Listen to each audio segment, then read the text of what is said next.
Salut à tous et pas, j'espère que vous allez bien. Aujourd'hui, je vous fais la suite de mes réactions sur Demon Slayer. Donc la dernière fois, on s'était arrêté au chapitre 6. Donc on avait fait 3 chapitres et là, on va refaire 3 chapitres.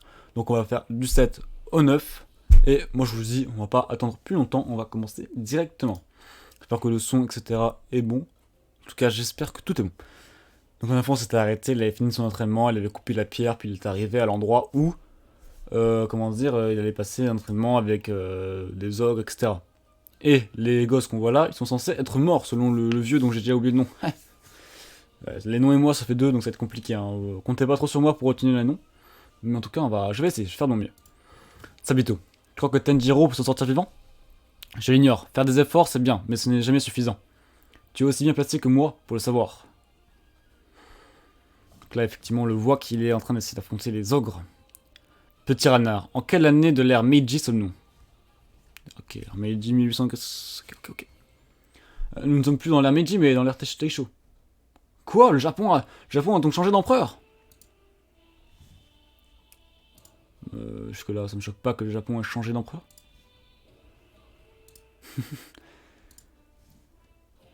Le Japon a encore changé d'empereur, et moi je suis toujours coincé dans cette prison. Ah, un jour tu me le paieras. Yolo Kodaki, maudit sois-tu. Comment le connais-tu? C'est lui qui m'a enfermé ici, il a 47 ans. À l'époque où je chassais encore, à la fin de l'ère Edo. Donc différents empereurs au Japon. Parce que là, rien de bien étonnant, j'ai envie de vous dire.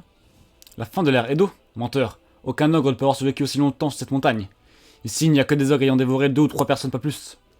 Entre ceux qui se font tuer pendant l'épreuve finale et ceux qui s'entretuent pour se manger, eh bien si, il y a moi. Dans cette prison de glycine, j'en ai dévoré 50. Des gamins comme vous deux. Donc là, on a un peu le big boss, quoi, du truc. Si je comprends bien.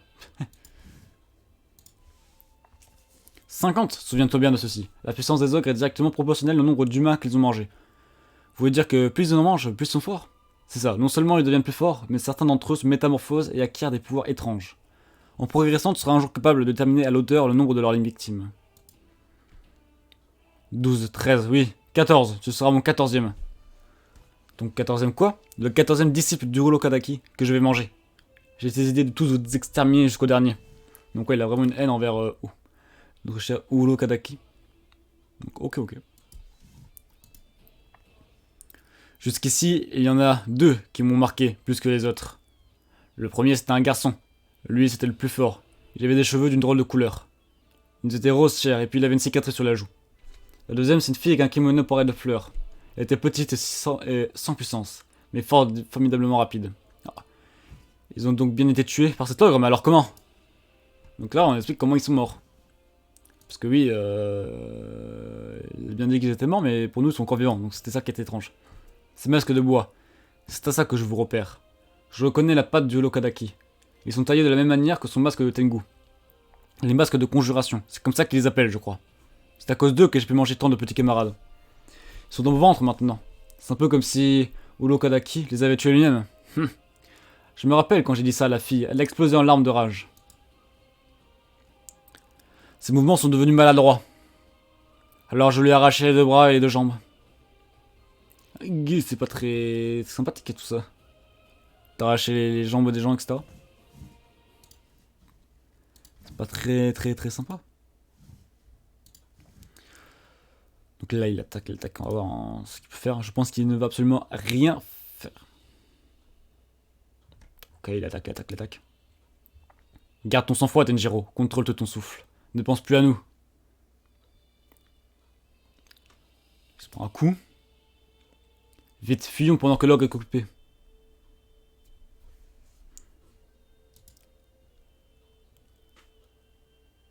Grand frère. Comme ça, grand frère.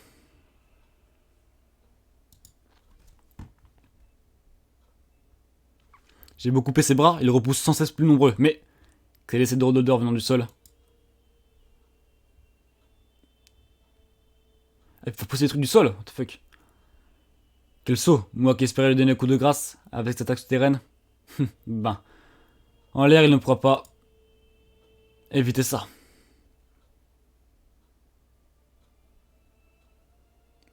Ok. Il l'a fait, et j'ai tendu mon bras maximum.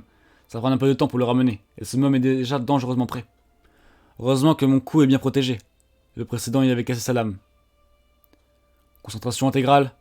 Souffle de l'eau. Je vais attendre qu'il frappe pour l'écrabouiller la cervelle comme à son prédécesseur. Wow, j'arrive pas à lire. C'est une dinguerie comme j'arrive pas à lire.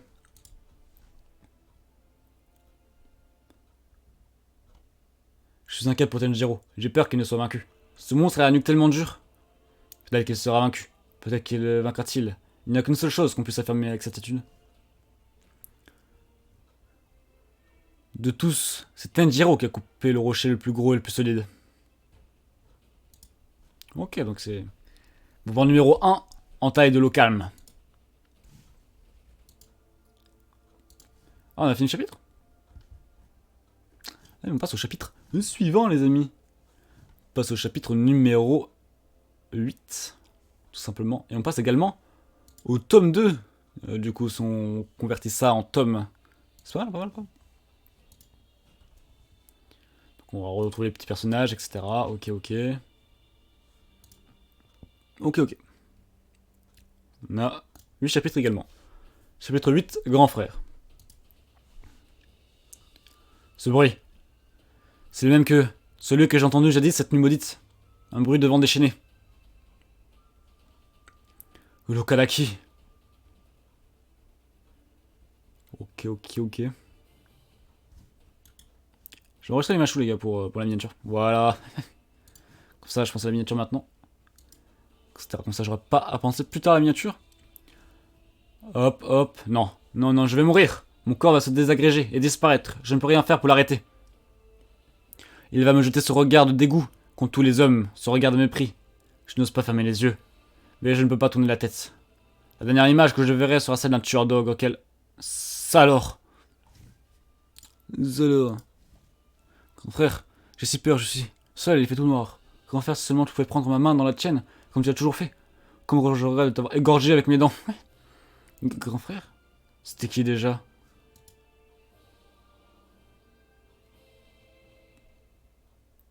Quelle odeur triste. Donc là, ok, on va jouer le fameux coup du les méchants ou des émotions, etc. C'est pas tous vraiment méchants, c'est pas leur faute, quoi. Ce qui est plutôt honorable. Seigneur, faites que ce garçon, lorsqu'il se réincarnera, ne devienne pas un ogre. Grand frère. Ok, prends ta main dans la mienne. D'accord, décidément, quel peureux tu fais.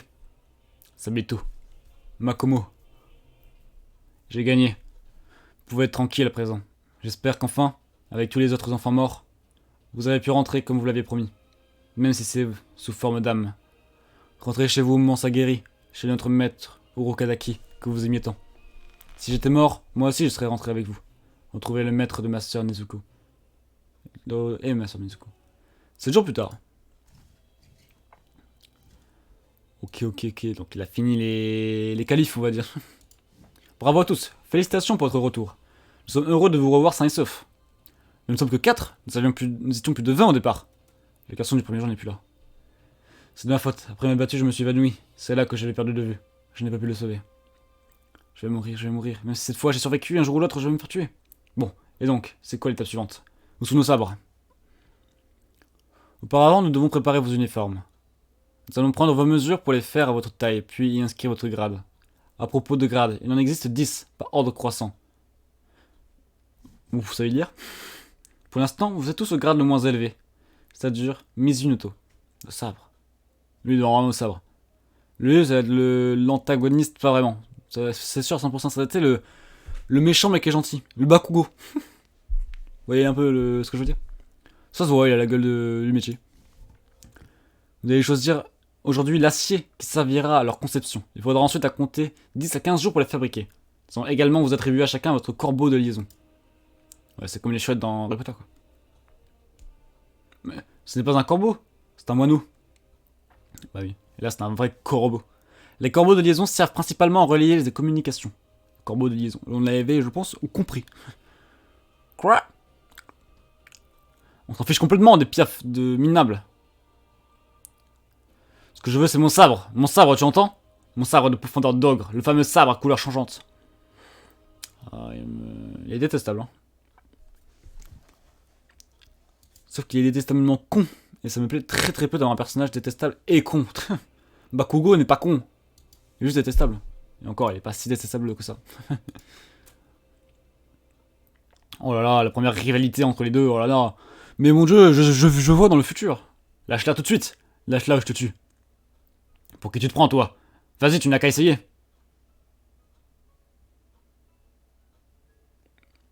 Ah.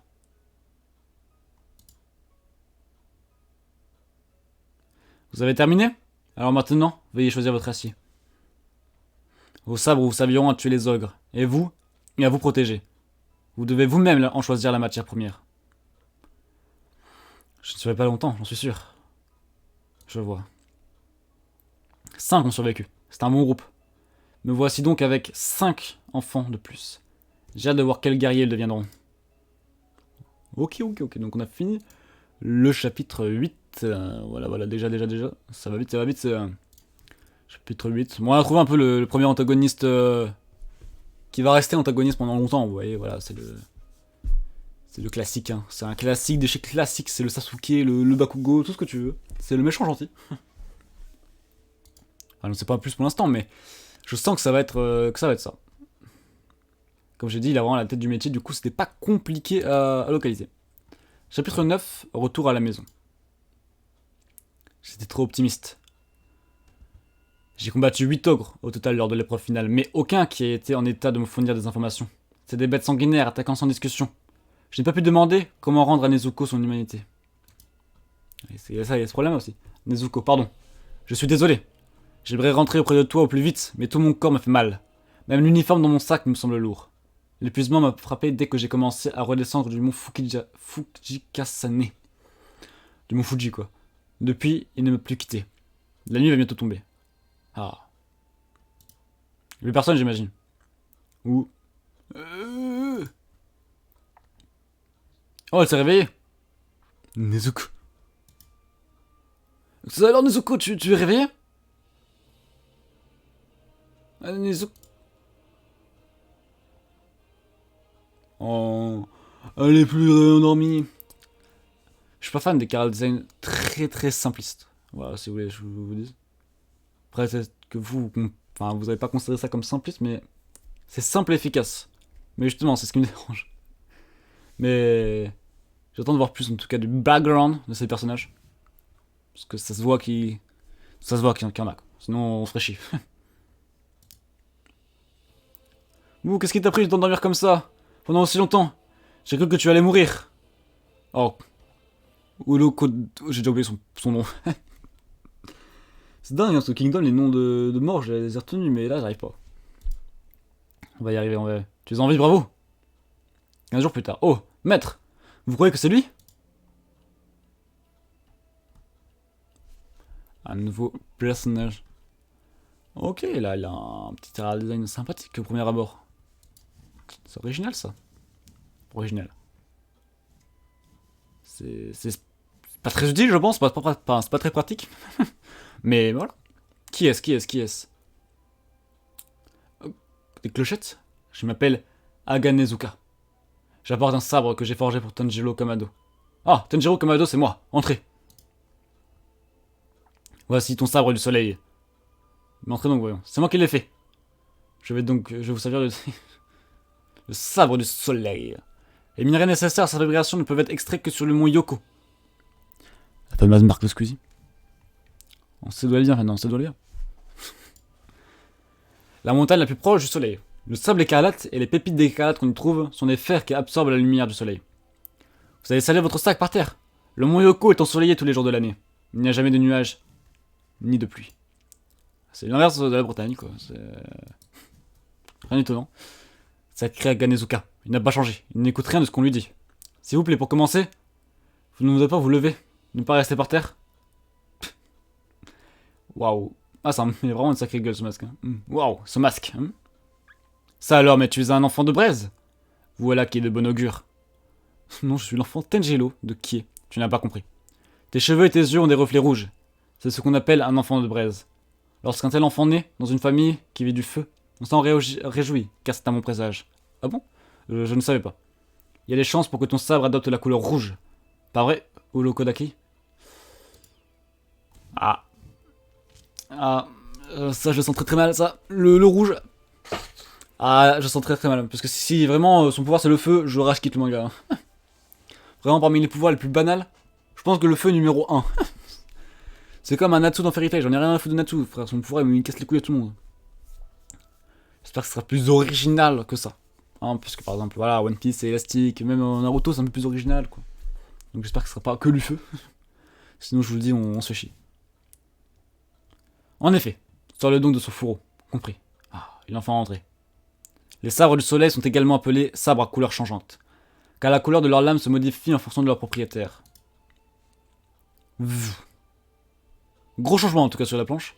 On voit que c'est passé genre du noir au noir. Noir et bah parce qu'il est vraiment noir. Il est noir. Pourquoi ce n'est pas bien quand ça devient noir? C'est un mauvais signe?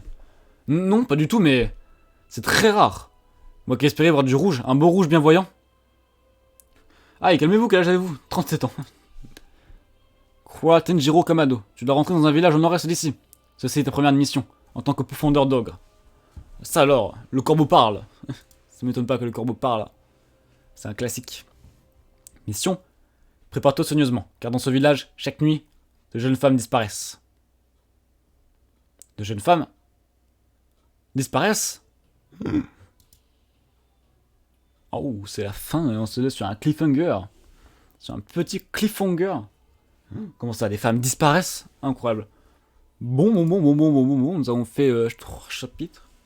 Qu'est-ce qu'on peut tirer de ces 3 chapitres? Pas grand-chose, hein. On peut tirer qu'il a eu son sabre, qu'on a rencontré un gars qui risque d'être un peu l'antagoniste, voilà, un peu le rival au fur et à mesure du manga de Tenjiro. Donc le sabre, on l'a eu, etc. Et la couleur noire, c'est rare, mais ça, je pense qu'il nous expliquera dans la suite ce que ça veut dire. Donc là, c'est plus intéressant que du feu, je l'espère. Après, noir, c'est pas non plus. Voilà, mais s'il y a une vraie histoire derrière, etc., ça peut être intéressant. Sinon, quoi de plus? Pas grand chose, on apprend un peu de l'or, etc. On apprend un peu que beaucoup de gosses du maître sont morts à cause de l'ogre que Tenjiro a battu. Mais voilà, en vrai, c'est 3 chapitres assez calmes, mais qui. Bon, voilà, c'était pas mauvais ni bon, enfin, c'était bon. C'était pas excellent, hein, mais c'était bon. Donc on va continuer, hein, vite fait bien fait, la suite du manga. En tout cas, moi je vais m'arrêter là pour cette vidéo, parce qu'on fait 3 chapitres par 3 chapitres. En tout cas, si vous avez plu, n'hésitez pas à mettre le petit pouce bleu, à vous abonner pour ne pas louper la suite. Et à commenter, je sais pas ce que vous voulez en tout cas. Moi je vous dis à la prochaine, n'hésitez pas à mieux vous porter. Hein, tant que tout va bien, c'est le plus important. Ciao.